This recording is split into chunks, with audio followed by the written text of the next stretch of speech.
Lembah Klang merupakan wilayah yang mengalami pertumbuhan penduduk paling pesat di negara ini. Dari kira-kira 1 juta penduduk, kira-kira 50 tahun lalu, ia kini menghampiri 8 juta. Ini menuntut peningkatan produksi air terawat sebanyak 8 kali ganda dengan 34 lori pembersihan dan 7 empangan tadahan masa kini. Hakikat yang dicampak ke tepi ialah jumlah hujan tidak pula menjadi 16,000 mm setahun, iaitu 8 kali ganda peningkatan curah sejak 50 tahun lalu. Berbanding kota-kota Asia Tenggara yang lain, Lembah Klang hanya mengharapkan sumber bekalan dari air hujan sahaja, melupakan terus fakta bahawa wilayah ini pada zaman prasejarahnya menerima hujan yang lebih rendah dari hari ini.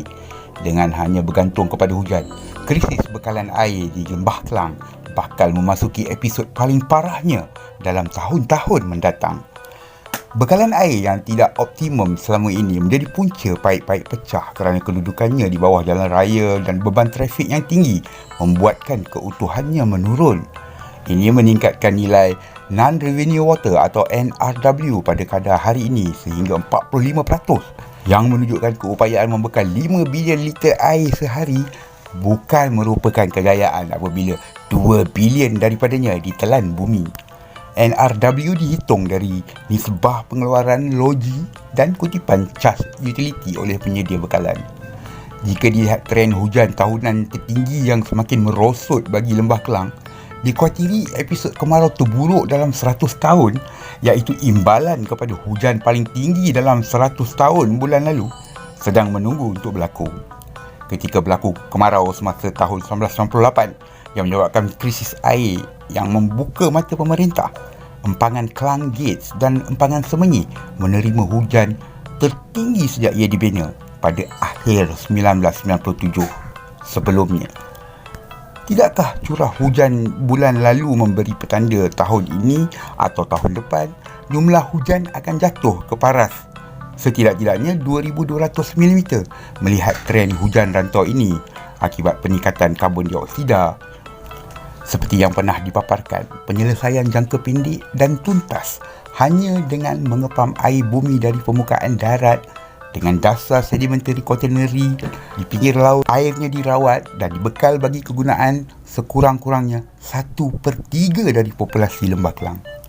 Hanya kawasan tersebut yang sesuai untuk diolah air bawah tanahnya kerana ia adalah sedimen muda quaternary yang tebal berpuluh hingga beratus meter, terdiri dari campuran pasir, kerikil, batuan, lumpur, reputan tumbuhan zaman silam. Pengeksploitasian air bumi ini tidak mendatangkan masalah penurunan paras air bumi seperti Jakarta yang membawa kepada penurunan permukaan buminya, kerana dasar bumi Jakarta terdiri daripada lumpur lautan yang lama, yang tebal, yang tertakung di kawasan itu pada masa lalu.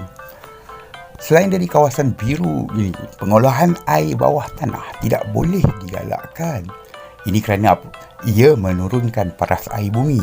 Apabila berlaku secara besar-besaran, rongga batuan akan mewujudkan tanah jerlos di merata-rata.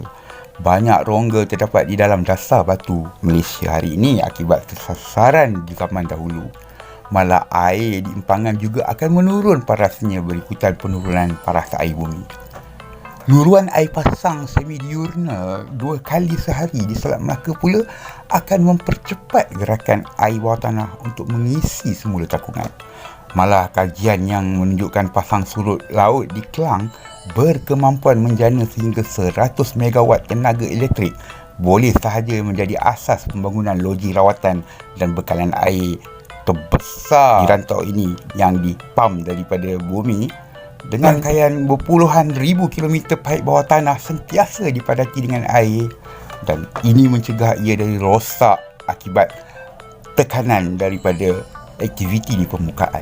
Kesimpulannya, masalah bekalan air Lembah Klang, masalah banjir dan banyak lagi masalah di tengah-tengah kota hanya dapat ditangani dengan mengkaji alam ini lebih mendalam terlebih dahulu sebelum solusinya difikirkan. Ini sesuai dengan amalan perancangan bandar di negara-negara maju. Tidaklah terbina terowong rentas gunung ribuan juta semata-mata mahu bekalan air mentah tambahan dari wilayah yang lebih sedikit curah hujannya.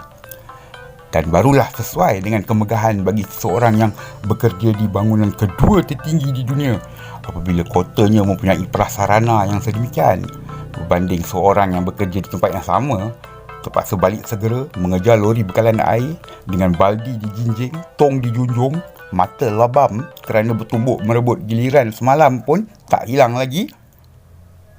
Dah terpaksa beratur lagi untuk dapatkan bekalan air.